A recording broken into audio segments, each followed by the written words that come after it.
Hello, नमस्ते, welcome to etc online. आज हम लोग देखने वाले सब्जेक्ट वर्ब कॉन्कॉर्ड, ये जिसे हम बोलते हैं सब्जेक्ट वर्ब अग्रीमेंट। देखिए, सब्जेक्ट वर्ब अग्रीमेंट का मैं एक वीडियो पहले भी बना चुका हूँ। अगर आप लोगों ने वो वीडियो देख लिया तो बहुत अच्छी बात है। अगर आप लोगों ने वो वीडियो नहीं देखा है तो उसका लिंक आपको मिल जाएगा डिस्क्रिप्शन बॉक्स से, वीडियो ज़रूर देख लीजिए। अभी उस वीडियो का एक क्विक रिवीजन हम लोग यहाँ पे कर लेते हैं। सो देखिए, सब्जेक्ट वर्ब कॉन्कॉर्ड बात किसकी करता है। यहाँ पे हम लोग बात करते हैं, अगर किसी भी सेंटेंस में आने वाला कोई भी सब्जेक्ट अगर थर्ड पर्सन सिंगुलर होता है तो उसके साथ जो भी वर्ब पेयर होता है वो वर्ब हमेशा सिंगुलर होता है। दैट मीन्स उस वर्ब में हमेशा हम लोग एस और ईएस लगाते हैं। यानी किसी भी थर्ड पर्सन के साथ अगर कोई भी वर्ब आएगा तो उस वर्ब में एस और ईएस आएगा अगर वो थर्ड पर्सन सिंगुलर है। अब थर्ड पर्सन क्या होता है? सो देखिए, फर्स्ट पर्सन होता है आई और वी, सेकंड पर्सन होता है यू। इसके अलावा मतलब मैंने उस क्लास में भी बताया था कि थर्ड पर्सन को याद करने के लिए हमें याद करना है 3 magical words, and those 3 magical words are I, we and you. In 3 magical words के अलावा जितने भी वर्ड्स होते हैं वो सारे के सारे होते हैं थर्ड पर्सन। वो ही हो सकता है, शी हो सकता है, इट, नेम और दे, कुछ भी हो सकता है। तो हम लोगों को करना क्या है, अगर हम लोगों को कोई भी आई, वी, यू के अलावा कोई भी पर्सन मिलता है तो वो थर्ड पर्सन होगा। अगर वो सिंगुलर है तो वर्ब में एस और ई एस लगाएंगे। एग्जाम्पल देख लेते हैं। जैसे यहाँ पे देखिए, ये कुछ एक्सरसाइज यहाँ पे आप लोगों को दी हुई है। Mohan wants to be a doctor. तो यहाँ पे क्या आएगा? मोहन, आई नहीं है, वी नहीं है, यू नहीं है, यानी ये थर्ड पर्सन है, सिंगुलर है, तो वर्ब में एस और एस आएगा, तो वॉन्ट्स आएगा इसके साथ में। Same ways Hema and Neha is are going to the cinema. तो यहाँ पे Hema and Neha I, we, you के अलावा है, थर्ड पर्सन है, बट एक तो हेमा है प्लस एक नेहा है। टोटल कितने हो गए? 2 हो गए, प्लूरल हो गए। तो यानी यहाँ पे अब जो भी वर्ब आएगा वो सिंगुलर तो आएगा नहीं, प्लूरल आएगा। सिंगुलर वर्ब जिसमें एस और एस है, तो यहाँ पे आएगा आर।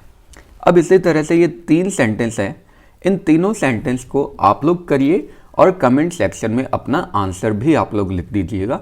अब हम लोग देखते हैं इसके रूल्स, स्टेप्स।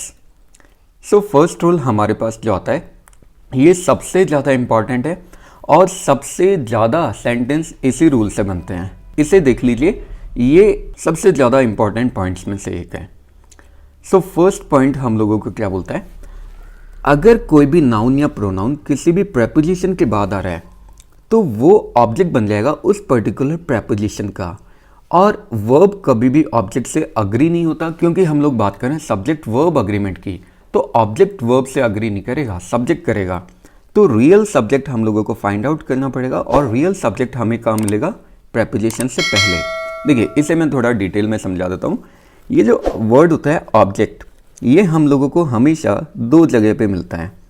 एक, अगर किसी भी वर्ब के बाद आता है तो वो भी ऑब्जेक्ट बनता है। किसी भी वर्ब के बाद कोई भी नाउन या प्रोनाउन आता है तो वो ऑब्जेक्ट बन जाता है। सेम वेज अगर किसी प्रेपोजिशन के बाद भी कोई नाउन या प्रोनाउन आता है, किसी भी प्रेपोजिशन के बाद कोई भी नाउन या प्रोनाउन आता है तो वो भी ऑब्जेक्ट बनता है। तो वर्ब कभी भी उससे अग्री नहीं करेगा। वर्ब हमेशा किससे अग्री करेगा? जो सब्जेक्ट है। एग्जाम्पल, ये जो सेंटेंस है इनमें देख लीजिए, one of the glasses is empty. अब आपको यहाँ पे लग रहा होगा द ग्लासेस प्लूरल है, तो यहाँ पे आर आना चाहिए था, बट ऐसा नहीं हुआ। क्यों नहीं हुआ? क्योंकि ऑफ प्रेपोजिशन है और इस प्रेपोजिशन के बाद द ग्लासेस आ रहा है, तो ये तो ऑब्जेक्ट बन गया और वर्ब इससे अग्री नहीं करेगा। तो वर्ब किससे अग्री करेगा? जो सब्जेक्ट होगा। सब्जेक्ट हमें कौन मिलेगा? बिफोर द प्रेपोजिशन, प्रेपोजिशन से पहले। तो यानी सब्जेक्ट है वन, क्योंकि ये सिंगुलर है इसलिए यहाँ पे सिंगुलर वर्ब आएगा, is. One of the glasses is empty. Same ways the bouquet of red roses smells so sweet. तो यहाँ पे ऑफ प्रेपोजिशन है, इसके बाद में रेड रोजेज आ रहा है, ये तो ऑब्जेक्ट बन गया। तो सब्जेक्ट कहाँ है? सब्जेक्ट है जो ऑफ से पहले है, और वो है द बुके। तो यानी ये बन गया सब्जेक्ट, सिंगुलर है तो यहाँ पे सिंगुलर वर्ब आ गया, the bouquet of red roses smells so sweet. Same ways एक और सेंटेंस है, one of my friends has won the student of the year award. अब यहाँ पे देखिए ऑफ प्रेपोजिशन इसके बाद माय फ्रेंड्स आया है, तो ये तो ऑब्जेक्ट बन गया, तो वर्ब इससे अग्री नहीं करेगा, वर्ब अग्री करेगा सब्जेक्ट से। सब्जेक्ट कौन है? वन, तो इससे सब्जेक्ट ने अग्री किया है और ये आ गया singular verb. One of my friends has won the student of the year award. यहाँ पे एक और इम्पॉर्टेंट बात है जो आप लोगों को देखनी है। वन ऑफ के बाद में अगर कोई भी नाउन या प्रोनाउन आता है वो हमेशा प्लूरल आता है। मैं ये नहीं लिख सकता one of my friend has won the student of the year award. बहुत सारे बच्चे लिखते हैं वन ऑफ माय फ्रेंड्स आएगा या वन ऑफ द ग्लासेस आएगा, जैसा इसमें भी गिवन है। अब देखते हैं सेकंड वाला पॉइंट। सेकंड वाले पॉइंट में हम लोग के पास कुछ वर्ड्स हैं और वो वर्ड्स कौन कौन से देखिए, पहले इसे एक्सप्लेन कर लेते हैं। The verb in a sentence containing और ईदर और neither nor not only but also agrees with the noun और प्रोनाउन क्लोजेस्ट टू इट। यानी जिन भी सेंटेंस में ये कंजंक्शन आते हैं और ईदर और neither nor not only but also, ऐसे सेंटेंस में जो वर्ब होगा वो हमेशा अग्री करेगा उस सब्जेक्ट से जो सब्जेक्ट इसके एकदम करीब होगा। फॉर एग्जाम्पल देखिए नीदर और नॉर आ गया, नीदर के बाद शूज़ आया, ये प्लूरल है, और नॉर के बाद में बैग आया, ये सिंगुलर है। तो यानी एक सब्जेक्ट तो प्लूरल है, एक सब्जेक्ट सिंगुलर है, तो वर्ब क्या आएगा? सिंगुलर आएगा या प्लूरल आएगा? तो हम लोगों को यहाँ पे देखना है वर्ब के पास वाला सब्जेक्ट सिंगुलर है या प्लूरल। द बैग मैचेस है वर्ब, इसके पास में सब्जेक्ट है, द बैग सिंगुलर है, तो यहाँ पे सिंगुलर वर्ब आ गया, ES लग गया, तो ये क्या बन गया? Singular verb. सेम वेज नीचे वाले में देखते हैं नीदर द बैग, यहाँ पे अब देखिए ये सिंगुलर सब्जेक्ट है, नॉट द शूज़ ये प्लूरल सब्जेक्ट है, तो यानी वर्ब क्या होगा? सिंगुलर या प्लूरल? तो हम लोगों को देखना है वो सब्जेक्ट जो एकदम करीब है। शूज़ ये प्लूरल है, तो वर्ब यहाँ पे हो गया प्लूरल। सो सेंटेंस बना neither the bag not the shoes match the dress. इसे हम लोग ऐसा समझते हैं कि ये जितने भी कंजंक्शन है और ईदर और neither not not only but also, इनमें सब्जेक्ट हमेशा बाद वाला कंसिडर किया जाता है, बाद वाला। तो बाद में द बैग है और द शूज़ है, तो इसे एक्चुअल सब्जेक्ट कंसिडर करेंगे और इसी के अकॉर्डिंग वर्ब आएगा। अब नेक्स्ट पॉइंट देख लेते हैं। नेक्स्ट पॉइंट है बहुत ही सिंपल है, इसमें है जो सेंटेंस स्टार्ट होता है हेयर एंड देयर से, वहाँ पे जो ट्रू सब्जेक्ट होता है वो हमेशा वर्ब के बाद में आता है। यानी जनरली अभी तक तो हम लोगों ने क्या पढ़ा है कि जो बेसिक फॉर्मेट होता है वो होता है सब्जेक्ट वर्ब एंड ऑब्जेक्ट, ये बेसिक फॉर्मेट होता है। मतलब वर्ब के बाद अगर कोई भी नाउन या प्रोनाउन आता है तो उसे हम ऑब्जेक्ट मानते हैं, और वर्ब से पहले कोई भी नाउन या प्रोनाउन आता है उसे हम सब्जेक्ट मानते हैं। बट वो सेंटेंस जो स्टार्ट होते हैं हेयर एंड देयर से, वहाँ पे जो सब्जेक्ट होगा वो हमेशा वर्ब के बाद आएगा। अब यहाँ देखिए हेयर आर द चॉकलेट्स, अब यहाँ पे द चॉकलेट्स वर्ब के बाद आ रहा है, तो यानी वर्ब के बाद आ रहा है तो इसका मतलब ये नहीं कि ये ऑब्जेक्ट है।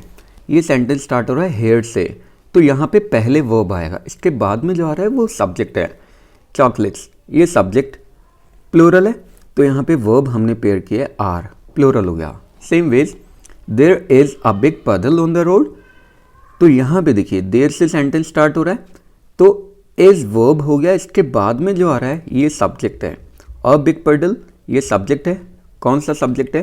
सिंगुलर, तो यानी वर्ब हम लोग पेयर करेंगे सिंगुलर, तो यहाँ पे इज आ गया, there is a big puzzle on the road. Next fourth point अब हम लोग देखते हैं।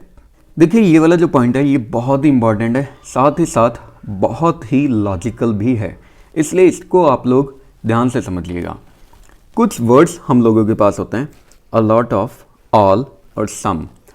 जब भी किसी सेंटेंस में ये वर्ड्स आ जाते हैं अ लॉट ऑफ, ऑल और सम, तो हमेशा हम लोगों को ध्यान देना है उस नाउन पे जो नाउन होता है ऑफ के बाद में।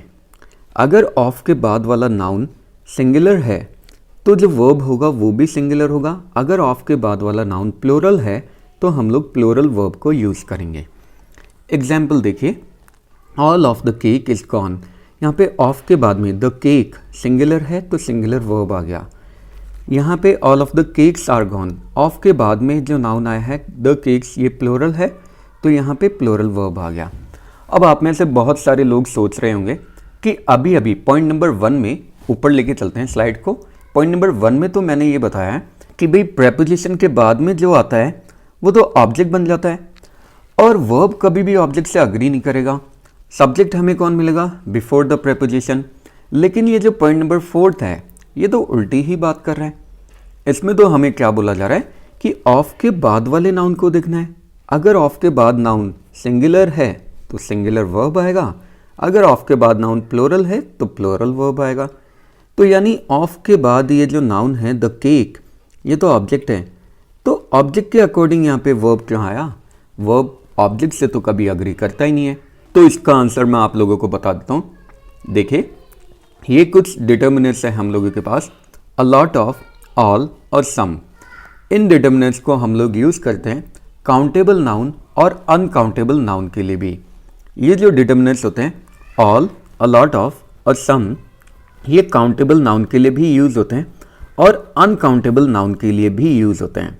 अब आप में से बहुत सारे लोगों को पता भी होगा कि जो अनकाउंटेबल नाउन होता है उसे हम हमेशा सिंगुलर कंसिडर करते हैं। अनकाउंटेबल नाउन हमेशा सिंगुलर कंसिडर किया जाता है और काउंटेबल नाउन सिंगुलर या प्लूरल दोनों हो सकता है। तो यानी ये जो वर्ड्स हैं अ लॉट ऑफ, ऑल और सम, ये सिंगुलर भी हो सकते हैं, प्लूरल भी हो सकते हैं। तो देखिए, सब्जेक्ट तो यहाँ पे ऑल ही है, लेकिन ये ऑल तो सिंगुलर भी हो सकता है और प्लूरल भी हो सकता है।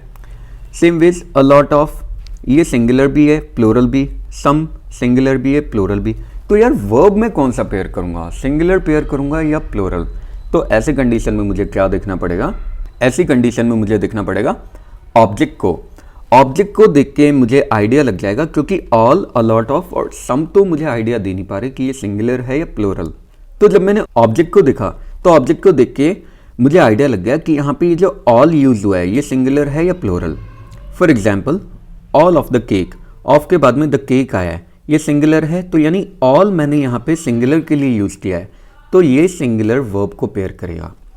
Same ways all of the cakes, यहाँ पे ऑब्जेक्ट द केक्स है, तो ये प्लूरल है, तो यानी ये जो ऑल आया है ये प्लूरल के लिए आया है, तो यानी ये प्लूरल वर्ब को अग्री करेगा। All of the cakes are gone. Same ways इन सब में भी हुआ है, द केक सिंगुलर है, तो यानी यहाँ पे जो अ लॉट आया है ये सिंगुलर बिहेव कर रहा है, तो सिंगुलर वर्ब को पेयर करेंगे। Same ways all of the cakes, of के बाद द केक्स आया, ये प्लूरल है, तो यानी अ लॉट ये किसके लिए आया? प्लूरल के लिए, तो प्लूरल वर्ब यहाँ पे पेयर हो जाएगा। आई होप ये वाला पॉइंट आपको समझ में आया होगा। बहुत ही टेक्निकल है, बहुत ही प्रैक्टिकल है, लेकिन बहुत ही इंटरेस्टिंग भी है। नेक्स्ट पॉइंट देख लेते हैं, पॉइंट नंबर 5। देखिए, जो पॉइंट नंबर 5 है ये भी थोड़ा इंटरेस्टिंग पॉइंट है। इसमें हम लोगों को कुछ कलेक्टिव नाउन्स गिवन है, और वो कलेक्टिव नाउन्स जैसे group, population, committee, team, jury, family, ये जो कलेक्टिव नाउन होते हैं यहाँ पे वर्ब सिंगुलर भी कंसिडर किया जा सकता है और प्लूरल भी। ये डिपेंड करता है कि सेंटेंस में हम इनको यूज़ कैसे कर रहे हैं। यानी अगर सेंटेंस में हम इनको यूज़ कर रहे हैं कलेक्टिवली, एक ही यूनिट बना के, तो हम लोग सिंगुलर हमेशा इनको कंसिडर करेंगे और सिंगुलर ही वर्ब आएगा।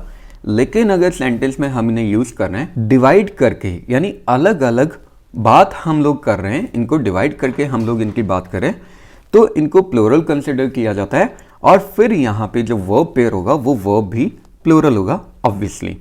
एग्जाम्पल पहले हम लोग देख लेते हैं। तो एग्जाम्पल देखिए, most of my family is here और आर हेयर, इसके साथ दोनों यूज कर सकते हैं फैमिली के साथ। अगर फैमिली को मैं एक ही यूनिट की तरह कंसिडर कर रहा हूँ, सारे फैमिली मेंबर्स की मैं एक ही साथ में बात कर रहा हूँ, तो ये होगा इज हेयर, मतलब मेरी फैमिली के जितने भी मेंबर्स हैं वो सारे के सारे लोग यहाँ पे है, एक ही फैमिली में रह रहे हैं हम लोग, जॉइंट फैमिली में।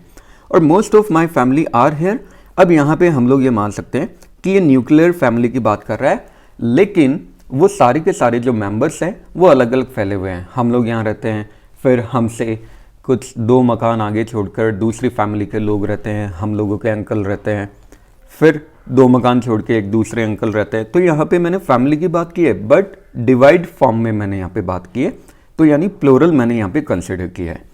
Same ways half of the population was against the bill or were against the bill, दोनों हम लोग यूज कर सकते हैं। डिपेंड करता है सेंटेंस में हम इनको किस तरीके से यूज़ कर रहे हैं, एक ही यूनिट में यूज़ कर रहे हैं या फिर डिवाइड करके यूज़ कर रहे हैं। अब नेक्स्ट पॉइंट देखते हैं। अब हम लोग देखते हैं नेक्स्ट पॉइंट, कुछ प्लूरल नाउन होते हैं जो एस और ई एस से एंड नहीं होते, लेकिन फिर भी वो हमेशा प्लूरल मीनिंग देते हैं। Example, people, children, teeth, feet, police etcetera, ये हमेशा प्लूरल होते हैं। देखिए, पीपल का मतलब है बहुत सारे लोग। अगर हम लोग किसी एक की बात करें तो इल बी पर्सन। सेम वेज चिल्ड्रन, बहुत सारे बच्चे, कोई एक बच्चा होगा child. Same ways tooth, feet, police, तो ये जितने भी वर्ड्स हैं ये हमेशा हमेशा प्लूरल होते हैं। तो यहाँ पे सेंटेंस देखिए, the children of a colony are very intelligent. Children plural है तो प्लूरल वर्ब पेयर हो गया।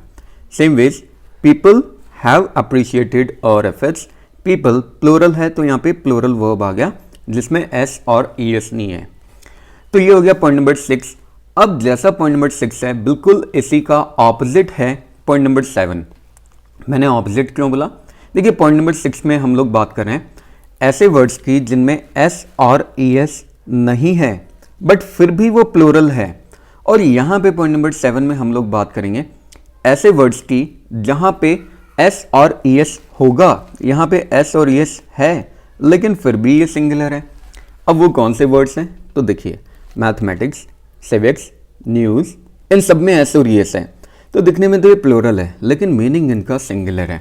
ऐसे ही कुछ और भी वर्ड्स हो सकते हैं, जैसे हम लोग बात करते हैं फिज़िक्स की, अगर हमने बात की फिज़िक्स हो गया या फिर बिलियर्ड्स, तो इनमें एस और ई एस है लेकिन फिर भी ये प्लूरल नहीं है क्योंकि इनके नाम में ही एस और ई एस है। इसका मतलब ये नहीं है एस और ई एस है तो हम लोग बहुत सारी मैथमेटिक्स की बात कर रहे हैं। तो एग्जाम्पल देख लेते हैं, mathematics is very difficult for some people, the news is very saddening. मैं ऐसे नहीं बोलूँगा, अगर मेरे पास कोई भी न्यूज़ आती है, एक ही मुझे न्यूज़ मिली है, तो इसे ज़रूरी नहीं मैं ऐसे बोलूँगा I have got a new. इसे मैं ऐसे नहीं बोलूँगा क्योंकि एक ही न्यूज़ आई है तो इसका मतलब ये थोड़ी है कि भाई न्यू होगा। भाई न्यूज़ के तो नाम में ही एस और ई एस है तो यहाँ पे आएगा I have got a news. तो ये वो वर्ड्स हैं जिनमें एस और ई एस है बट फिर भी ये हमेशा सिंगुलर है। अब इसके बाद में हम लोग देखते हैं पॉइंट नंबर 8 जो कि बहुत ही ज़्यादा इंपॉर्टेंट पॉइंट है। ये एडिटिंग ओमिशन के पॉइंट ऑफ व्यू से भी बहुत ही ज़्यादा इंपॉर्टेंट है। तो ये पॉइंट बात करते हैं कंडीशनल सेंटेंस में या फिर ऐसे सेंटेंस में जहाँ पे विश, रिक्वेस्ट या फिर ऐसे फैक्ट बताए जा रहे हैं जो कि एकदम कॉन्ट्रेरी है यानी एकदम ऑपोजिट है, वहाँ पे हम लोग अगर बी की फॉर्म यूज़ कर रहे हैं सेकेंड फॉर्म में तो वॉज कभी भी नहीं आएगा, हमेशा वहाँ पे वर आएगा। सिंपल टर्म्स में हम लोग लिख सकते हैं यार ऐसे सेंटेंस जिसमें हम लोग इमेजिन कर रहे हैं या फिर सिंपली इमेजिनरी सेंटेंस में हमेशा और हमेशा वर यूज़ होता है, कभी भी वॉज गलती से भी नहीं आता। फॉर एग्जाम्पल देखिए, आई विश माई सिस्टर। अब माई सिस्टर के साथ तो यार मुझे वॉज यूज़ करना चाहिए था, I wish my sister was here, but नहीं, मैं यहाँ पे इमेजिन कर रहा हूँ। आई विश का हिंदी में मीनिंग होता है काश। हम लोग बोलते हैं काश ऐसा होता तो आई विश बोलते हैं। तो I wish my sister were here, काश मेरी सिस्टर यहाँ पे होती, वॉज नहीं आएगा यहाँ पे। Same ways if I were Shaktimaan I would kill the terrorist, तो आई के साथ भी वॉज पेयर होता है बट यहाँ पे भी हम लोग इमेजिन कर रहे हैं अगर मैं शक्तिमान होता तो मैं टेररिस्ट को मार देता, तो यहाँ पे भी वॉज नहीं आएगा क्योंकि ये भी इमेजिनरी सेंटेंस है। तो यहाँ पे भी हम जो यूज़ करेंगे वो होगा वर। ठीक है, आज के लिए हम लोग इतने ही पॉइंट्स देखते हैं। सब्जेक्ट वर्ब अग्रीमेंट के और भी बहुत सारे पॉइंट्स हैं लेकिन वीडियो बहुत लेंदी हो जाएगा, तो नेक्स्ट पॉइंट्स हम लोग देखेंगे नेक्स्ट वीडियोज़ में। आज के लिए इतना ही। अगर फिर भी आप लोगों की कोई कमेंट, सजेशन, क्वेश्चन या डाउट है तो नीचे जो कमेंट सेक्शन है आप ही लोगों के लिए बनवाया हुआ है, उसमें अपने कमेंट, सजेशन या क्वेरीज ड्रॉप कर सकते हैं। मैं ट्राई करूंगा जल्द से जल्द आप लोगों को रिवर्ट करने की। आई होप वीडियो आप लोगों को पसंद आया होगा। और जो क्वेश्चन मैंने स्टार्टिंग में दिए थे 3 सेंटेंसेस, उन तीनों सेंटेंसेस को आप लोग ट्राई करिए सॉल्व करने का और इनका आंसर कमेंट बॉक्स में लिखिए। अगर कोई भी सही आंसर देता है तो उसे लाइक भी कर दीजिए, इससे उसे भी मोटिवेशन मिलेगा। तो आई होप आप लोगों को वीडियो अच्छा लगा होगा। अगर वीडियो अच्छा लगा है तो इसी तरह के और मज़ेदार और इंटरेस्टिंग वीडियोस के लिए बने रहिए ETC ऑनलाइन के साथ। नेक्स्ट वीडियोस तक के लिए have a good day, take care, bye bye, जय हिंद, जय भारत, राधे राधे।